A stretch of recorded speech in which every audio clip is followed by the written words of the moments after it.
in love. We must be in love. We must be in love. Hello and welcome to the Bachelor podcast with Nicole and Matt. This is the show where we discuss the whole family of Bachelor reality TV relationship shows on ABC. This is episode number 61 of our podcast, and we're going to discuss the episode of The Bachelorette that aired the night of Monday, July 9th. Now, just a reminder, everybody, this is a review show, so we're going to be talking about what happened in the episode, and we are also a spoiler-free podcast. And that means that neither Nicole or I know who wins The Bachelorette at the end. Neither of us know who the final guy is, so that makes the show more fun for us. Right, Nicole? It sure does. I hate spoilers. It sure does. Sure does. Golly gee whiz, Matt. I just love a spoiler-free show. I hate spoilers. Me it's too. It's like one day when we have a baby, I'm not going to find out. I don't want to find out if it's a boy or a girl. You know? So you want to paint the bedroom yellow and not pink Exactly. or blue? Surprises are good. There's very few surprises in life. This is true. This is true. So, welcome to our show, and we are here in the final 3-date extravaganza. Emily Maynard has brought these three fine young gentlemen to a island called Curacao. Which, Curacao. Looks pretty. Didn't really pick up where this island was Right, but on the map. it does look beautiful. So, of course, we have the typical flashback of each guy and blah, blah, blah, blah, blah. But before we get into that, I think, Matt, you wanted to chat for a little bit about some feedback we received. Yeah, that's right. We got this email just the other day. I wanted to read this. This is from Ben. And Ben says, "Hey guys, glad you are back doing the show again. I was listening to your last episode. We were talking about how it was strange Jeff didn't go into more details about his parents' charity work. I was wondering if you guys caught the fact that they actually dubbed over his comments. If you go back and watch the scene again, you can tell it isn't even Jeff's voice saying charity work. So, whatever he actually said was probably less awkward and more in-depth, but we'll never know. Ben." So I thought that was good detective work on Ben's part. So, unfortunately, because we are a spoiler-free show, my wife Nicole won't let me Google Jeff with one F to find out what the deal is with that. So I don't know if someone else happens to know out there. Now, we have a friend, we mentioned her in the podcast before, Julie. And Julie writes an email reaction to each episode and emails it to a bunch of her friends, and we get it. And her theory is that since Jeff is from Utah, is that perhaps he's Mormon, and his parents were on some sort of mandatory or volunteer Mormon mission trip, but they didn't want to bring that up for some reason. I think that's a very, very good theory. I think so, too. I mean, I don't know. I mean, Mitt Romney's running for president now. You'd think that Mormonism might be a little more mainstream at this point, but Yeah, but maybe they're just private people, and they didn't want to discuss it on national TV. that's possible, too. That's possible. So, back to tonight's episode, we have a flashback of all the guys, and which took, like, forever. But while Emily was talking about each guy, Sean, Jeff, and Ari, when she starts to talk about Ari, she starts to cry. Yeah, that didn't happen for any of the other guys. And I'm thinking, just give him the last rose now.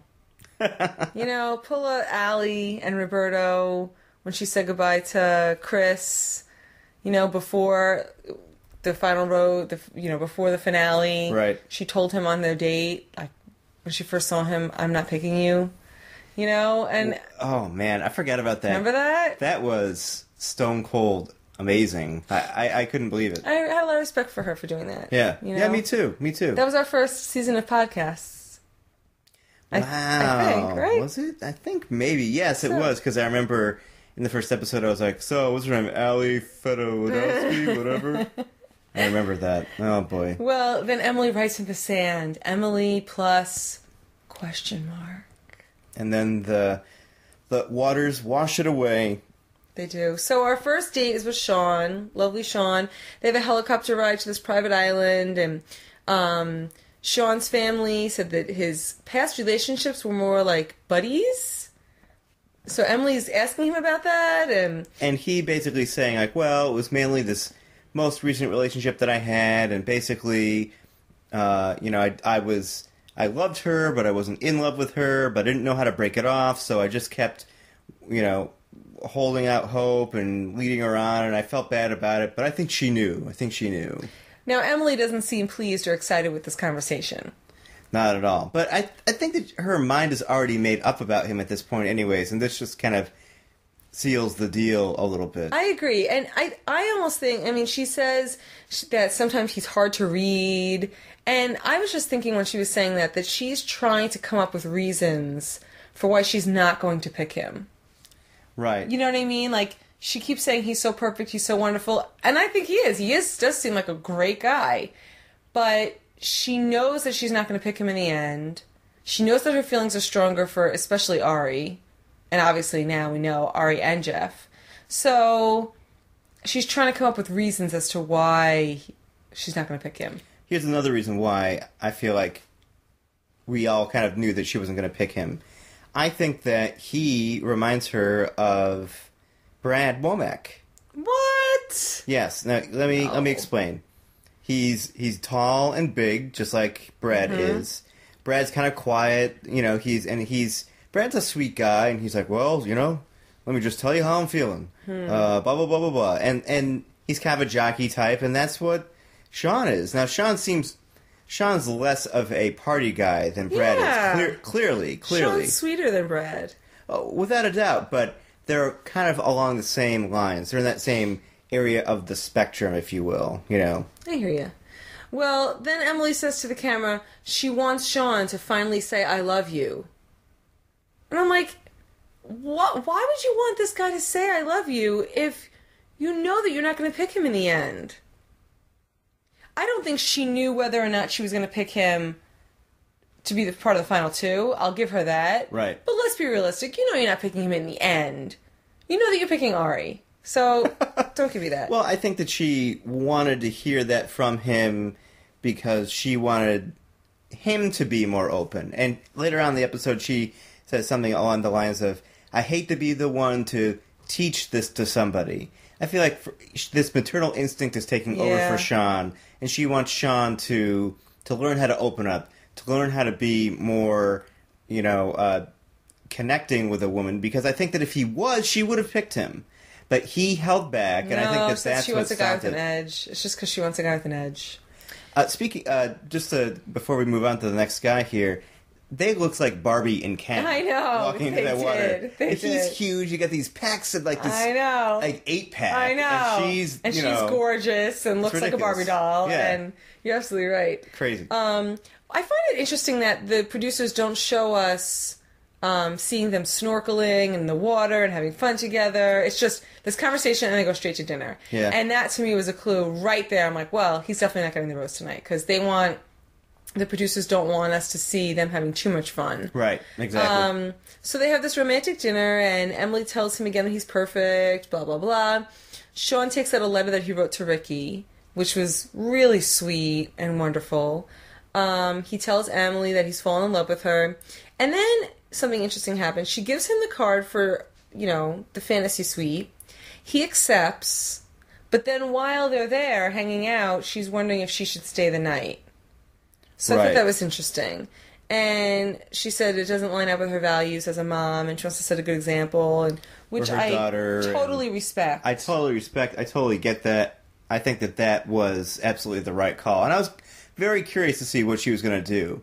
It's different than with Brad. I mean, she did spend the night with Brad. Right, well, that's what I'm thinking. But it was this is how I think it's kind of different. I'm not completely, you and I have talked about it. I don't know if we've mentioned it too much on the podcast, but you and I are kind of iffy with the whole overnight date thing, right. Personally speaking. Exactly. Just with our, the way, we view the world. But with the way we view the world. Through our crazy filter. But I think this is a little bit different because at least with her and Brad, there's just Brad for her. It wasn't like she was with 3 or 4 different guys, it was just her and Brad, and she's like, well, maybe she said, I know I'm not going to do anything. Right, It's just going to be me and him. But I want to spend the night. I want to spend more time with him. I want to make sure that we connect as much as we possibly can.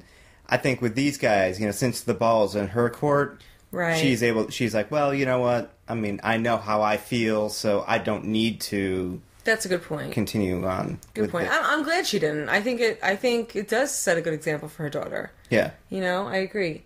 So then we have Jeff. They go on this great boat ride, and they talk about each other's families. And you made a good point while we're watching this. You said that they seem to talk too much about their relationship. They do. It reminded me of like kids in high school who they talk on the phone all afternoon after school, and they're like, "Yeah, I think we're good together, but what do we need to do to work on our relationship?" And how do you think we compare to so and so? Do you think we're as much in love as them? And but when love is new to you and you don't know what it means, or you're just you've got this crazy crush and you're just talking about the relationship, and you're almost more in love with the two of you together than you are with the other person. You're right. I mean, they do talk. We're great together. We are. We compliment each other. We do. You bring out the crazy side in me. I like that. Yeah. I mean, it's just this constant just talking about their relationship rather than just continuing to enjoy the time that they have together. Yeah, exactly. So that was my thought. And then when they go to dinner, I do have to say, I really appreciated Jeff asking some tough, serious questions. I agree. I mean, first question, where do you want to live? Now, her answer was really interesting. Mm-hmm. Her answer was she wants to start a whole new life with the three of them. Not in North Carolina, but not necessarily in Salt Lake City. Right. She was a little iffy on Salt Lake City. But let's talk about North Carolina for a second. So she's cool with leaving... I'm shocked. ...the state where her in-laws live. Because I always thought that was the thing with her and Brad, that she didn't want to leave. Exactly, yeah. Maybe that wasn't an issue. For some reason, we always believed that was the main problem with her and Brad, but maybe not. Maybe she wants to get away from them. Maybe. Then he said, why do you think you haven't, found the guy for you yet? And she said, she's gone on dates, but, she hasn't... She hasn't felt that spark yet. And then he said, do you think I'm a good fit for Ricky as far as being a dad? And she said she was trying to picture someone in her house with Ricky as she was making her lunch and breakfast, and she immediately thought of Jeff. And she said, and I think you want to be a dad. She's putting these words into his mouth, and I felt like it came off a little bit forced. I agree. And, you brought this up while we were watching the show. He's a good guy, but you felt like that he just isn't ready to be a dad. He just not that he. Let me say this: the dad of a 6-year-old. Let me say yes. I think he could be ready to be a dad tomorrow. I think if he got his significant other pregnant and had a baby, I'm not saying he's not mature enough to be a dad. Exactly. I just think he just comes off as so young to be the father of a 6-year-old. Exactly. That's a lot of responsibility right away. Is he going to be ready to go to parent-teacher conferences? And, is he ready for all that? That's right. She gets bullied, on the school bus. Does he know how to handle that situation? I don't know. I just think he's young. I'm not saying he's immature. I just think he's still young. Right. And maybe fatherhood, something for him is something he should ease into as opposed to just have a baby. This, shake and bake family. So Emily gives him the card from Chris about the overnight stay, and he gives a really great response and says that out of respect for Ricky and respect for his family. He says, I don't know if I want to do that. And now this is something interesting. Emily tells the camera in an interview that she wanted to tell him that, and she wanted to turn him down. Not him. She's like, instead, he turned me down. And that, my friend and friends out there, is my whole reason, my theory as to why she's so smitten with Jeff, is because she loves the chase. She loves that she feels like she has to chase him. He lets her down. No, Emily, we're not going to do that. She's like, oh, okay. She wants him to be like, oh, I would love to, or, most guys would say, I'd love to spend the overnight with you. And she goes, okay.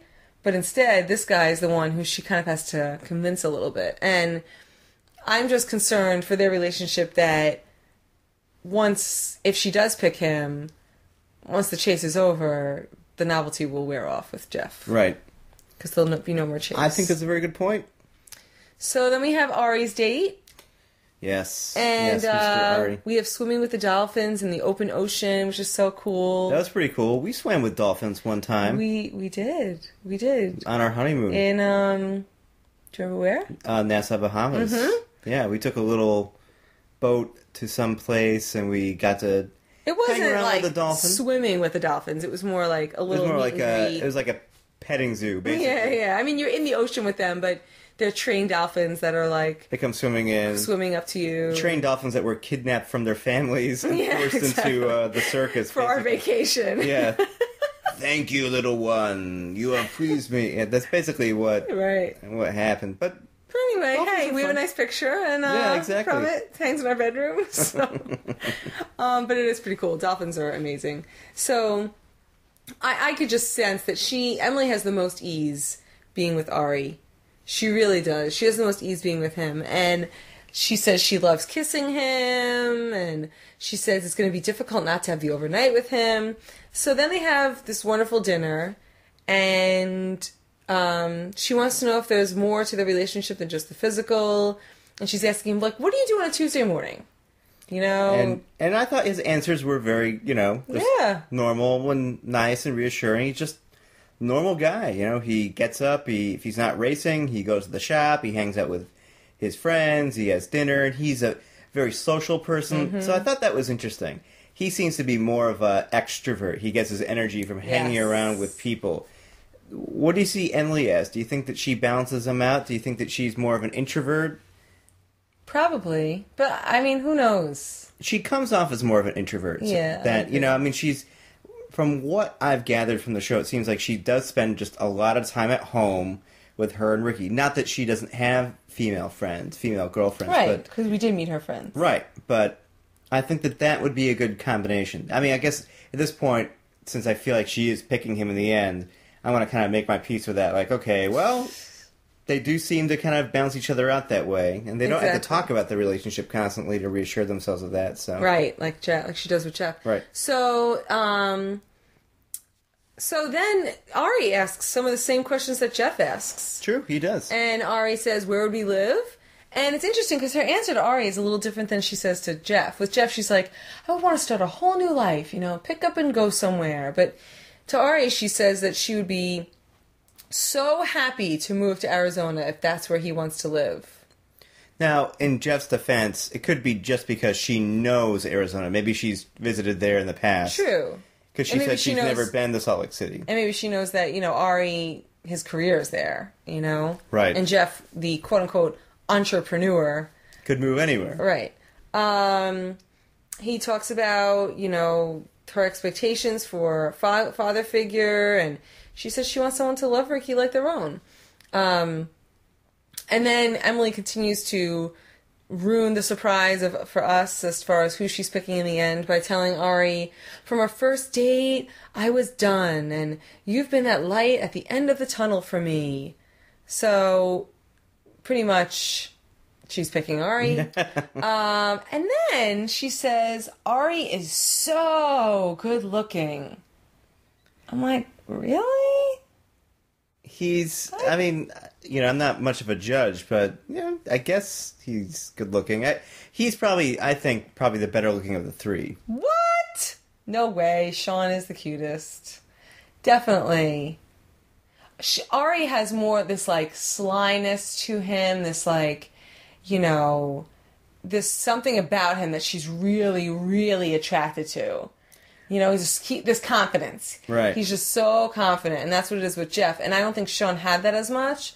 And Sean, and she likes guys with an edge. Mm-hmm. But I don't think Ari's I think he's cute. He's good looking, but I don't think he's, Ari's hot, and he's so good. I mean, she's going on and on and on, which makes me think she just really, really, really, really likes him. Right. So, here is my uh-oh moment. Emily does not even give Ari the fantasy suite card. And why is that, Nicole? She doesn't trust herself. Gosh. She says. Woo! It's getting hot in here, I Nicole. know. I can't take this anymore. So I think that was a huge deal. I mean, totally, like, with Sean, she's like, here's the card. And he's like, okay, let's go to the fantasy suite. She's like, okay. They go. Yeah. And she doesn't spend the night.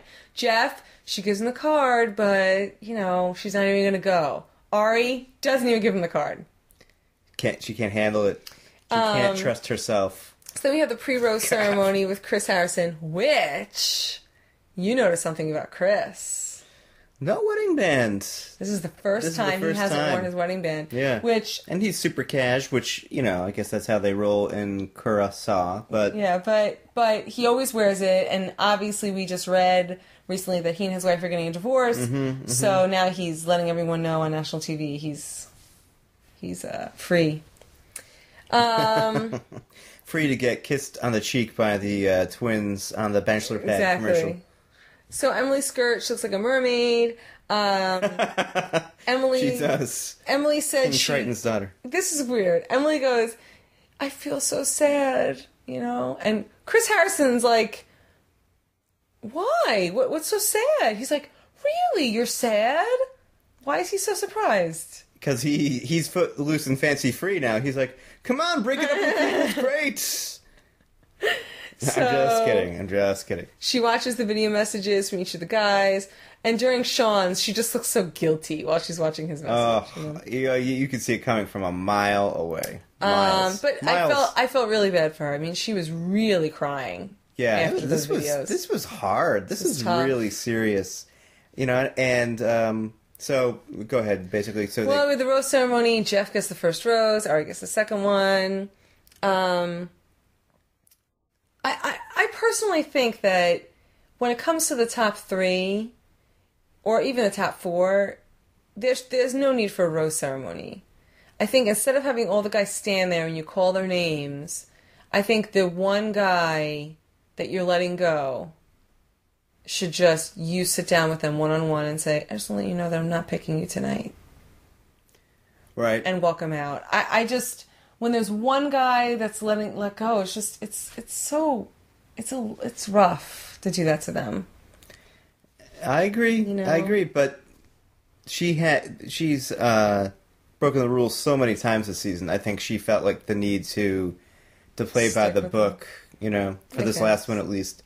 Because probably next week, I'm assuming that she'll, what you were saying before, pull an Allie and I think so. And let someone go early. But I felt so bad for Sean. He's just such a good guy, and he's sweet, and he's good-natured, he's humble, he's just got such a good head on his shoulders, and it's really hard to watch him in the limo and everything. It's terrible. So they sit down on a bench in silence, Emily and Sean, and it's in silence. Mm-hmm. Total silence. Total silence. Waiting. And then she says, so what are you thinking about? Like, what? What kind of question is that? What do you mean, what are you thinking about? What? Just say, Sean, I'm so sorry. Right. I feel so bad. And then just say the standard, my feelings are stronger for other people. I'm sorry. I care about you. I didn't want to hurt you. Like, she's the one who's supposed to be talking. She's the one who's breaking up with him. Right. He's not supposed to be saying anything yet. So I feel like that was a little rude of her. I know that she probably didn't know what to do, but with all the other guys, when she let them go, she said something to them, you know? He says he feels stupid because he didn't see this coming, and she says that she wanted it to be him so badly. Which, on paper, I think it goes back to the whole Brad Womack thing. I think that she, you know, likes a big, tall, jockey type guy. Right. And he was, you know, had the same values as her, same religion. He was just a sweet, good-natured guy, blah, blah, blah. He'd be a great dad. He'd be an amazing dad. Yeah. But she just didn't have that spark, didn't have that sly boyishness, that edge that she keeps talking about. That was not there. His reaction is so different from Chris's last week. Yeah. And, like, I hope Chris is watching this right now and feels really stupid for the way he acted. I mean, Sean was straight up with her. He said, look, you know, you should know I'm hurting right now. Right. But, you know, I gotta go. And Chris was lashing out as if, you know, Emily owed him something, and not that he was wrong. I mean, everything he said was true last week, but whatever. I can't stand him. Chris, that is. So, next week, Men Tell All. Men Tell All. So I guess they're changing up the schedule. So next Monday will be Men Tell All. And then the finale and the live after the final rose will be Sunday. It will. So a little bit of a change there. So I'm that'll excited. be interesting. Yeah, it's going to be good. Well, we want to thank you for listening to the Bachelor podcast. Please feel free to write us. You can write us at thebachelorpodcast@gmail.com. You can follow us and send us a message via Twitter with username Bachelor Podcast. You can also send us a voicemail at 631-223-8435. And you can also write a review on iTunes. Yes, just search for us in the iTunes store and write us a review there. You can also find us on Facebook at facebook.com/thebachelorpodcast. It's a great place to find us. Very easy address. Sounds good. So, thank you so much for joining us on this amazing episode. We'll see you guys 2 more this season, and we'll talk to you later. Have a good night, Nicole. You too, Matt. Adios, everybody.